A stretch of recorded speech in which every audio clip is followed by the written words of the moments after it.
할렐루야, 우리 하나님을 찬송합니다. 하나님의 은혜로 오늘 또 이렇게 내 심장이 뛰고 또 생명을 연장받아서 하나님이 만드신 아름다운 이 세상에서 소풍처럼 살아가고 있습니다. 오늘 2022년 8월 7일 하나님께 경배하는 주의 날 에레미야 3장에서 5장 말씀을 본문으로 공부하겠습니다. 특별히 에레미야 3장 1절에 보면 이런 말씀이 있습니다. 타인의 아내가 된다 하자 남편이 그를 다시 받겠느냐 이렇게 질문하죠. 에레미야는 에레미야 3장 1절 5절에서 유다 백성들을 향해서 자기 남편을 배도한 부정한 아내로 표현을 합니다. 에레미야는 신명기 24장의 율법으로 거슬러 올라가는 거죠. 이 혼인법 조항에 따르면 불미스러운 일로 이혼당한 여자가 이혼 후에 다른 남자와 결혼했을 경우 전 남편은 그 여자와 다시 재혼하지 못하도록 금지가 되었습니다. 그러니까 예를 들어서 이혼을 당한 여자가 다른 남자한테 시집을 갔어요. 그런데 그 남자하고도 또 헤어졌어요. 그랬으면 그 원래 처음 남편에게 다시 재혼하는 것을 율법으로 금지했습니다. 이러한 배경을 염두에 두고 에레미야는 3장 1절에서 논쟁조로 세 가지 질문을 연속적으로 던집니다. 첫째로 가령 사람이 그의 아내를 버림으로 그가 그에게서 떠나 타인의 아내가 된다 하자 남편이 그를 다시 받겠느냐? 안 받는다는 거죠. 둘째로 그리하면 그 땅이 크게 더러워지지 않겠느냐? 크게 더러워진다는 거죠. 세 번째로 네가 많은 무리와 행음하고서도 내게로 돌아오겠느냐? 한 남자와 재혼을 한 것이 아니라 수많은 남자들과 함께 혼인을 하고도 다시 전 남편에게 돌아올 수 있겠느냐? 택도 없는 소리라는 거죠. 이에 대한 대답은 당연히 no, 불가능하다는 거죠. 재결합은 있을 수 없는 일이라는 것입니다. 그런데 유다 백성의 현 상황은 이러한 율법적인 상황보다 더 심각했습니다. 그들은 여호와 하나님과 합법적으로 이혼한 상태가 아니요. 정상적인 합법적으로 이혼한 상태가 아니고 정상적인 관계인데 자기 남편을 두고 다른 남자를 함께하는 그런 부정을 저지른 것입니다. 이게 더 무서운 거 아닙니까? 이혼한 여자가 다른 남자와 재혼한 것이 아니라 언제 유다 백성들이 하나님과 그 언약을 파기한 적이 하나님의 백성이지 않습니까? 유다는 유다가 섬기는 신은 여호와 하나님 아닙니까? 그 관계가 파괴된 건 아니잖아요. 그런데 그런 관계 속에서 이혼을 한 상태도 아닌데 다른 신들을 섬긴다. 다른 우상을 섬긴다. 이런 일들이 에레미야 선지 당시에 유다에 만연했다는 것이죠. 그것도 강요에 의한 것이 아니라 예국이 침략을 해서 너희들 이거 우상 섬겨 하고 어쩔 수 없이 섬긴 것이 아니라 누가 강요하지 않았는데 자기들이 자발적으로 우상을 섬겼다는 것입니다. 거기다가 다른 한 남자만 상대한 것이 아니라 여러 명에게 마치 고멜이 했던 것과 같은 방식으로 참 문란한 짓을 했던 것입니다. 정상적이고 합법적인 이혼 상태에서 한 번이라도 재혼을 했어도 본 남편에게로 돌아가는 것이 율법으로 불가능했는데 하물며 이런 지경에까지 이른 유다 백성이 본 남편 되시는 여호와 하나님께로 돌아가는 것은 더더욱 불가능하다는 것입니다. 이렇게 보면 유다에는 소망이 없습니다. 인간의 능력으로는 돌아갈 길이 없고 회개가 불가능합니다. 여기에서 유일한 길은 인간의 능력을 넘어선, 율법을 넘어서는 초월적인 하나님의 특별한 은혜가 여기는 요구됩니다. 인간은 회개해서 구원받은 것이 아니라 구원받았기 때문에 회개할 수 있는 것이다. 이렇게 말하는 것이 좀 더 정확합니다. 물론 우리가 쉽게 말할 때 회개하고 믿음, 회개와 믿음, 회개하고 예수 믿는 것이 구원의 절대적인 필수 조건이죠. 그런데 아무나 회개할 수 있느냐? 아무나 믿을 수 있느냐? 그게 아니라는 거죠. 하나님께서 창세전부터 택하시고 예비하신 그런 사람들이 때가 되면 회개도 되는 것이고 믿음도 생기는 거지. 그게 자기 마음대로 인간의 힘으로 결코 될 수 있는 것이 아닙니다. 여러분, 예수 잘 믿는 분들 보면 자기의 양심이 예민하고 깨끗하고, 그래서 누가 사람이 보지 않았는데도 하나님이 보시는 불꽃 같은 눈앞에서 자기의 죄를 항상 예수 십자가 앞에 정결하게 씻고 회개하고 돌이키고 예수님의 십자가를 굳게 붙잡는 믿음을 가진 사람들을 우리가 보지 않습니까? 그분들은 진짜 회개하고 믿기 때문에 구원받은 것이 아니라 하나님의 택한 백성들, 구원받은 사람들의 그 열매가 회개와 믿음으로 나타나는 것이 아닌가. 이게 좀 더 근본적으로 맞는 말씀이 아닌가. 그런 생각을 하는 것입니다. 그러니까 이 남쪽 유다의 희망은 특별하게 하나님의 긍휼과 하나님으로부터의 자비하심, 그거 외에는 유다 백성들에게는 소망을 찾아볼 수가 없었습니다. 예레미야 3장 5절에 보면 보라, 네가 이같이 말하여도 악을 행하여 네 욕심을 이루느니라. 이같이 선지자가 아무리 회개를 촉구하고 그들이 우리는 하나님의 백성입니다라고 입에 발린 말을 하지만 실제로 행동은 하나도 고치질 않는다 이 말이에요. 그러니까 우리가 교회 다니고 예수 믿으면서 말은 아주 그냥 연열이 반가듣기 잘하는데 행동은 전혀 변화가 없다. 이것이 입에 발린 회개고 이것은 하나님을 진실하게 섬기는 것이 아닌 참된 믿음이 아닌 거짓된 믿음이죠. 가나안의 신들 바알에 대한 끊임없는 우상 숭배에도 불구하고 그 백성들은 자기들이 원하는 바알 신에게 기대했던 풍요를 얻을 수가 없었습니다.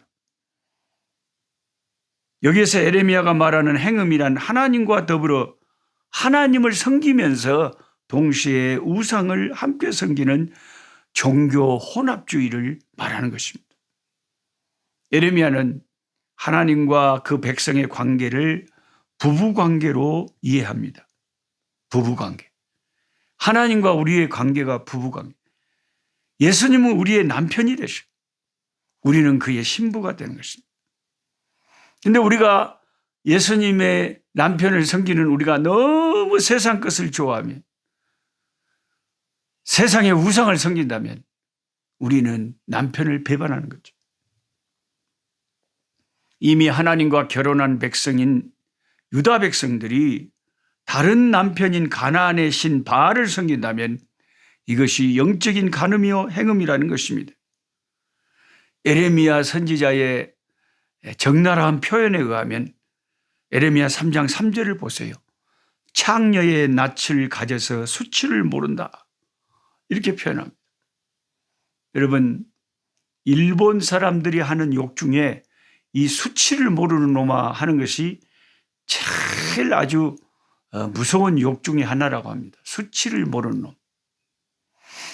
유대인들이 하는 욕 중에 제일 무서운 욕이 하나가 이 돼지고기 처먹을 놈아, 그런 욕이 제일 무서운 욕이라고 합니다. 에레미야 선지자는 이 유대인들을 향했어요. 이 행음하는 우상 숭배하는 유대인들을 향했어요. 창녀의 얼굴을 가졌어요. 부끄러움을 모르는 백성아라고 표현합니다. 예수 믿는 우리가 부끄러움을 알아야 되죠. 여러분, 사람이 부끄러움을 모르는 경우를 제가 늘 성경 공부 시간에 강조하듯이 3가지 경우입니다. 첫째는 부끄러움을 모르는 경우는 나이가 아주 영아기일 때, 아주 어릴 때는 부끄러움이라는 이 개념 자체를 아이들은 잘 모릅니다. 젖먹이 아기가 똥오줌을 쌉니다. 그리고 헤헤 웃습니다. 지는 시원한게. 어느 어른이 똥오줌을 사람들 앞에 싸놓고 헤헤 웃는 사람이 어떻습니까? 어머 부끄럽고 여러와가지고 그냥 어찌할 바를 모르죠. 제가 어려서 7살 정도 됐을 때 장흥의 이모 집에 가가지고 자다 보니까 이상한 냄새가 나요. 그러고 보니까 자다가 나무 집에서 자다가 그 이불에 똥오줌을 싸버렸다. 이거 큰일 날입니다. 7살에. 예? 그래갖고 머리에다가 무슨 그 이상한 그 곡식 그 까는 그거 뒤집어 쓰고 소금 얻어오라 그래갖고 소금 얻으러 갔다가 밥 맞고 주걱으로 밥 맞고 아주 창피 부끄러움 그냥 말로 다 할 수 없는 수치를 당했습니다. 그러니까 나이가 들면 부끄러움과 수치를 갖는 것이 당연한 것이고 아주 어린 아이는 부끄러움을 잘 모릅니다. 우리가 하나님을 섬기면서 죄를 짓고도 부끄러움을 모른다면 그는 이제 영아기 신자라고 할 수가 있죠. 젖먹이 신자라고 할 수가 있죠. 조금만 신앙이 성장하고 성숙하면 죄에 대해서 부끄러워하는 것입니다. 죄에 대해서 부끄러워하는 것이죠. 한국의 어떤 목사가 하나님 말씀을 전하는 설교를 하면서 막 욕을 합니다. 노골적인 욕을 합니다. 그러면서 당당하게 하고 그를 따르는 사람들은 아멘 아멘 하고 쫓아다니고 전혀 부끄러움을 모릅니다. 여러분, 이게 정상이 아니라는 것을 아시겠죠? 정상이 아니라는 걸 아시겠죠? 부끄러움을 모르는 경우는 창녀의 직업을 가졌거나 아니면 젖먹이 나는 신앙을 가졌거나 마지막 3번째는 마귀의 시험 아래 있을 때 사탄이 다 그를 붙잡고 시험하면요 죄를 지으면서도 죄를 즐기고 죄를 사랑하고 죄를 부끄러워할 줄 모릅니다.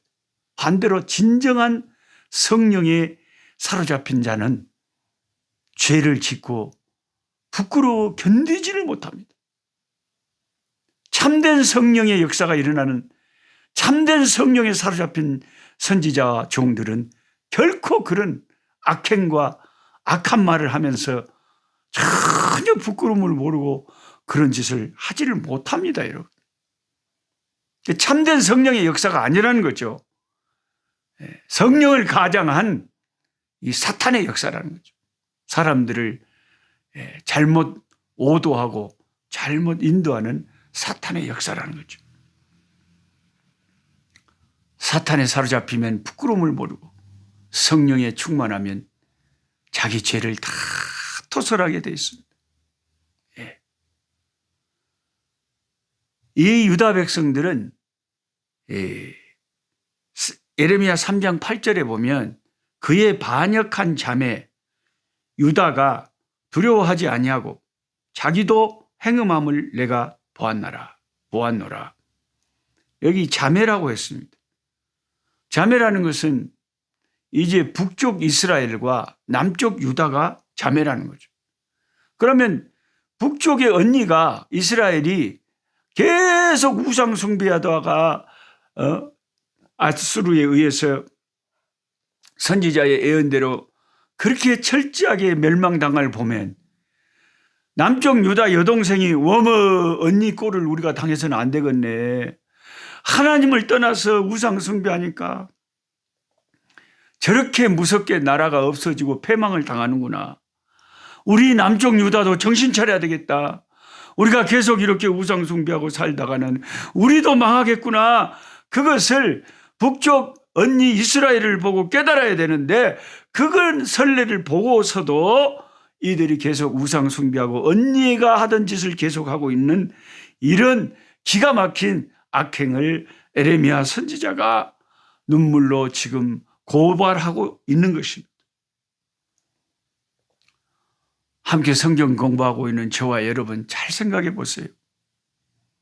우리는 주변에서 교훈을 받아야 돼요. 내가 지은 죄 때문에 하나님이 얼마나 슬퍼하셨고, 얼마나 많은 사람의 마음이 아팠고, 내가 하나님 앞에 얼마나 잘못했는가. 그것을 깨닫고 회개한다면 동일한 죄들을 우리가 계속 반복하는 그런 것을 하지 말아야 되겠죠. 오늘 또 이 말씀 앞에 저와 여러분 회개하는 심령으로 섭시다. 하나님, 나를 돌아봅니다. 말씀의 거울에 나를 비춰봅니다. 하나님, 우리의 죄를 용서해 주시고, 하나님, 우리의 죄들을 사하여 주시고, 한국 교회의 추한 죄들을 아버지 용서해 주시고, 수많은 이단들이 발흥하고 있습니다. 처처의 악인들이 행행하고 있습니다. 교인들은 어떤 것이 참 진리인 줄 모르고 휩쓸려 가고 있습니다. 하나님의 말씀 앞에 순수하게 서는 자들이 많지가 않습니다.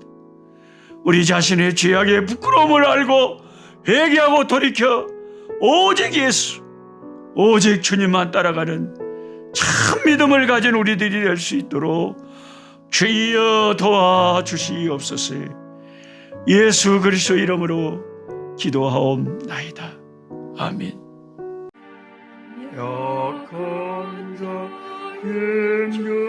힘주시고 강한 자 바르게 추한 자 정택함이